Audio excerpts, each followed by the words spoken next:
Assalamualaikum warahmatullahi wabarakatuh. Perkenalkan, nama saya Rian Anugrah. Saya Wade Garis Istimewa dan saya Cici Mei Hasnawati. Kami dari Institut Agama Islam Negeri Kendari, Fakultas Usuluddin Adab dan Taqwa, Prodi Publikasi dan Penyiaran Islam. Kami sedang menuju ke Pondok Pesantren Al-Bukhari Salo guna melaksanakan tugas panel kami, yaitu mewawancarai Dr. Haji Muhammad Usman Hamid SAG MPDI.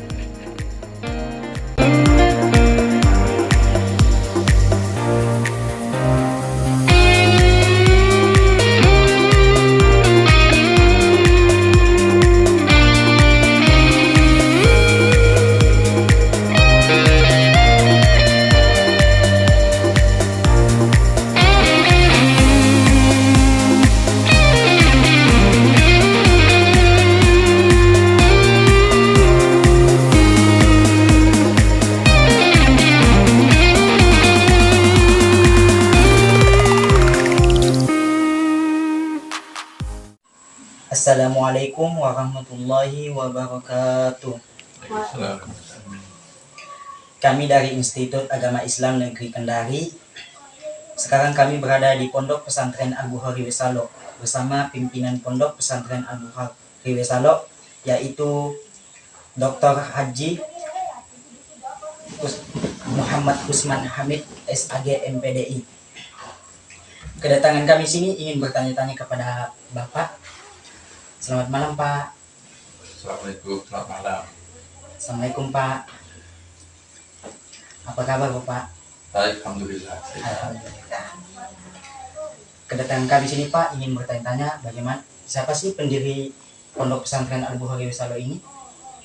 Ya, kalau ide yang gagas pendiriannya Bapak Dr. Haji Bukhari Mata MSI, tetapi dalam akta notaris yayasan ada beberapa teman beliau yang turut andil dalam pendirian pesantren, yaitu Haji Abdul Aziz yang menghibahkan tanah ini, lahan pondok, dan juga Najamuddin Haruna yang membangun beberapa fasilitas di sini. Tetapi yang ide utamanya ada dari Pak Dr. Haji Bukhari Mata MSI, waktu itu masih Bupati di Kolaka. Terus, Pak, sejak kapan berdirinya Pondok Pesantren Al-Bukhari ini? Ya, kalau dilihat dari akta pendiriannya itu di tahun 2011 berdiri, dan langsung ada penerimaan siswa santri di tahun 2011 itu. Berapa sih siswa pertamanya itu, Pak? Pertamanya dulu awalnya dikhususkan ke anak-anak yatim terlantar. Jadi di awal itu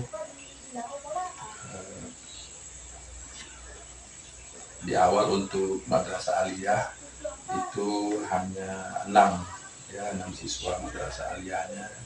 Kemudian di MTS-nya itu ada belasan siswa. Apakah semua itu mondok di sini, apa yang ada sekolah di luar? Awalnya ada yang tinggal di luar. Nanti di tahun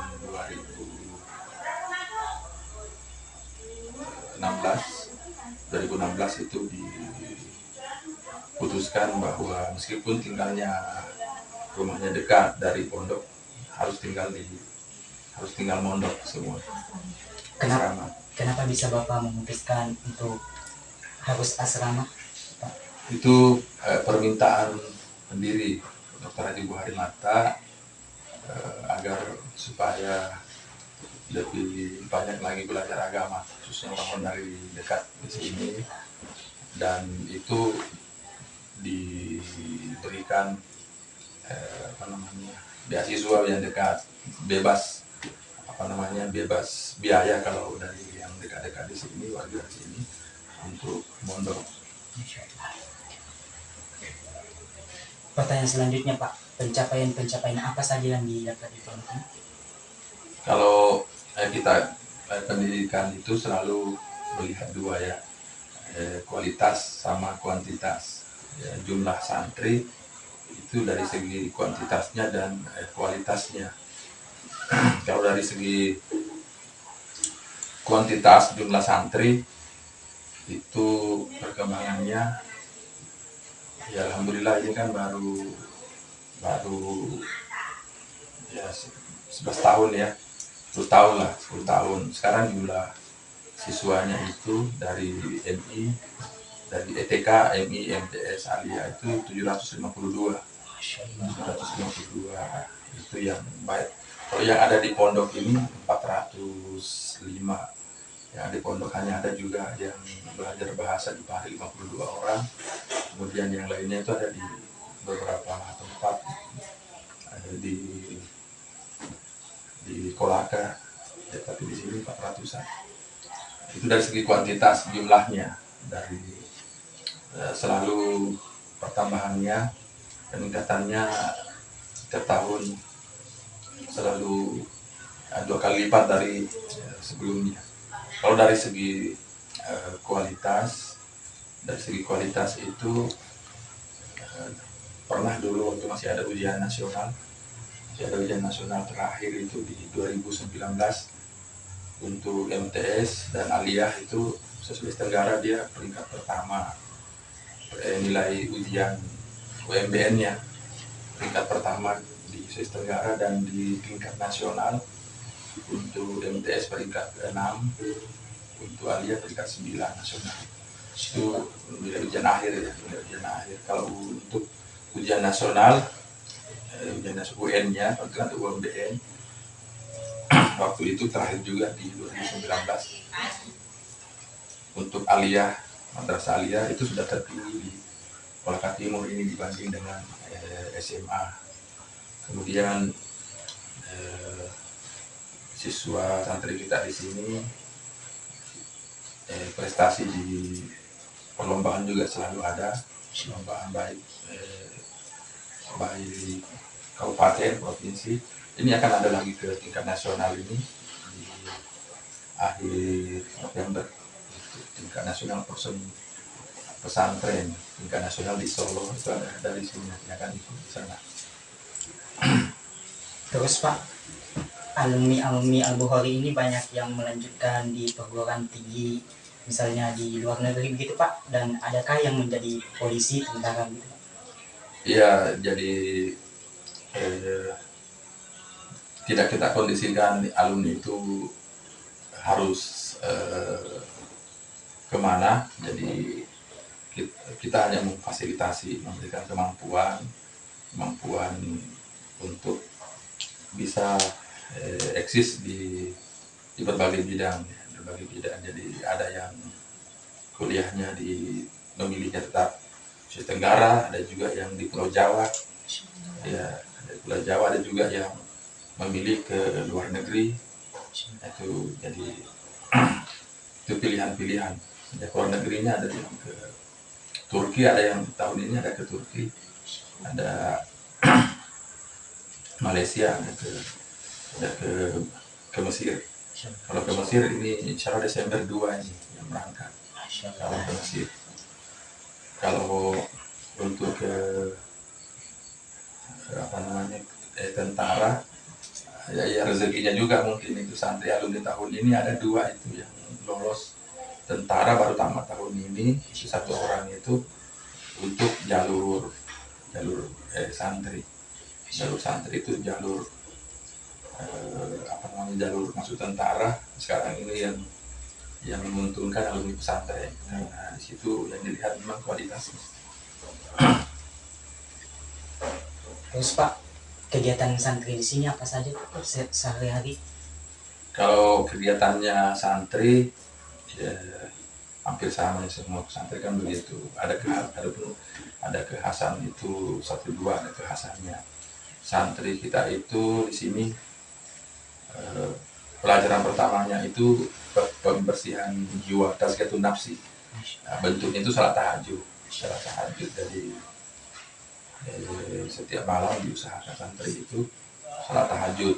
Itu mata pelajaran tazkiyatun nafsi, pembersihan jiwa. Dan kesempatan santri berdoa, ya di situ doa yang terbaik sebagai keyakinan kita, kekuatan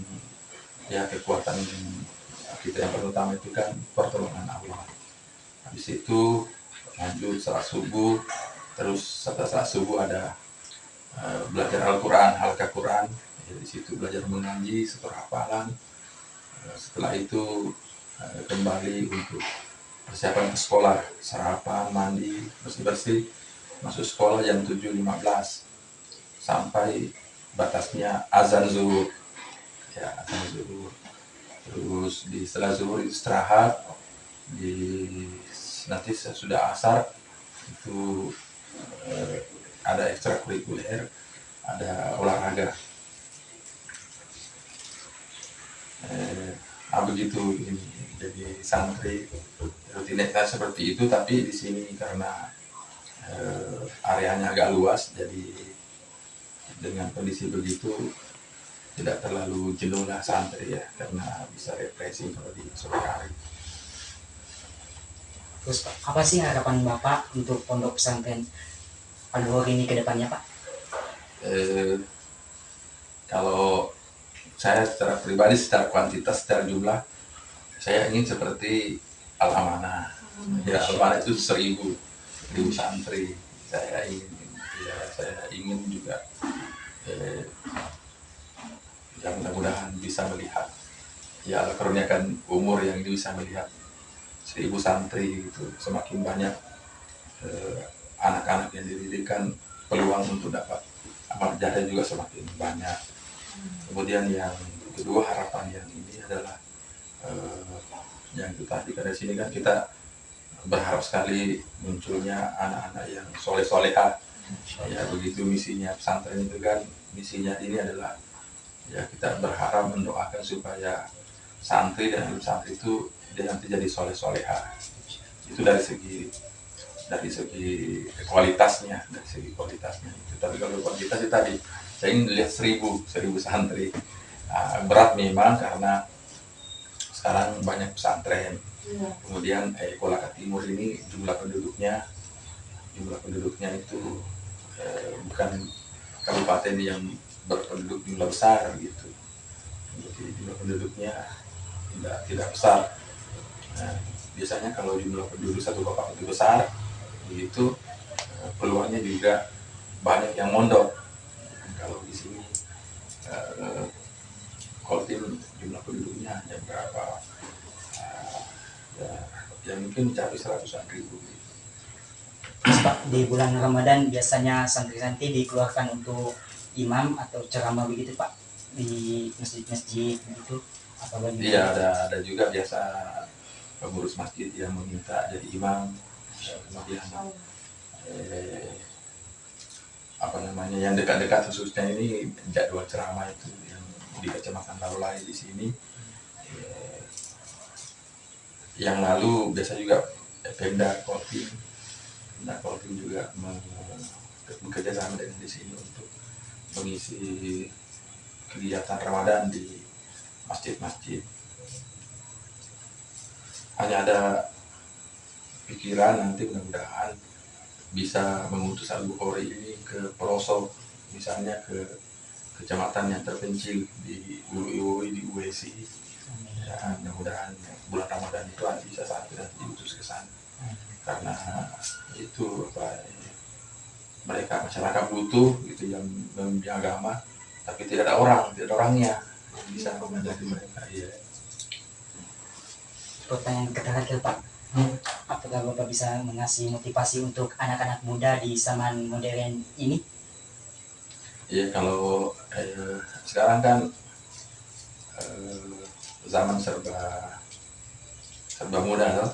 Ya sekarang ini serba muda, jadi diperlukan memang itu banyak teman, banyak komunikasi, kemudian selalu berdoa gitu, ya, karena kekuatan kita itu Allah Subhanahu Wa Taala. Kalau kita menghadapi masalah, ya kita menyebutnya masalah ya. Kalau kita menyebutnya masalah, tapi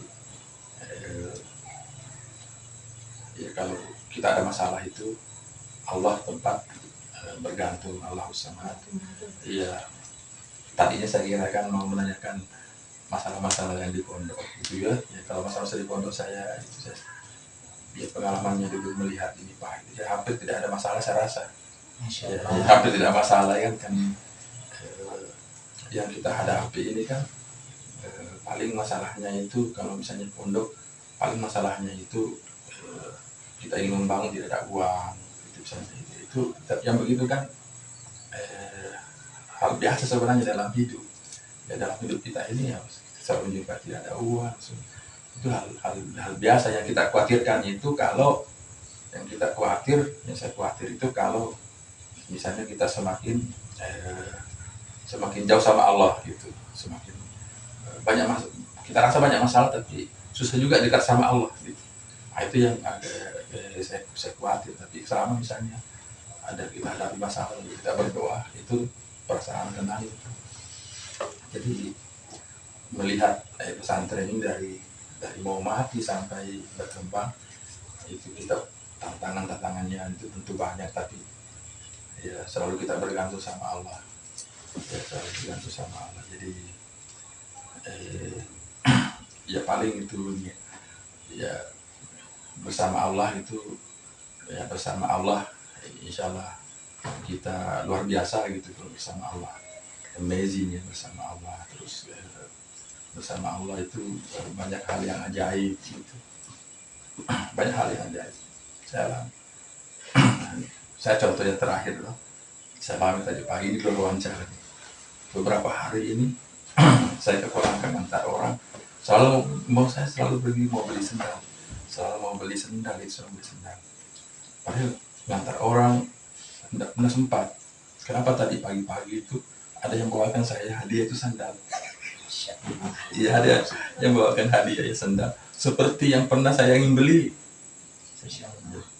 Jadi dan itu hal-hal begitu sering sekali saya alami itu dalam mengelola pesantren gitu, bahwa ketika ada ketulusan atau keikhlasan itu akan ada keajaiban gitu.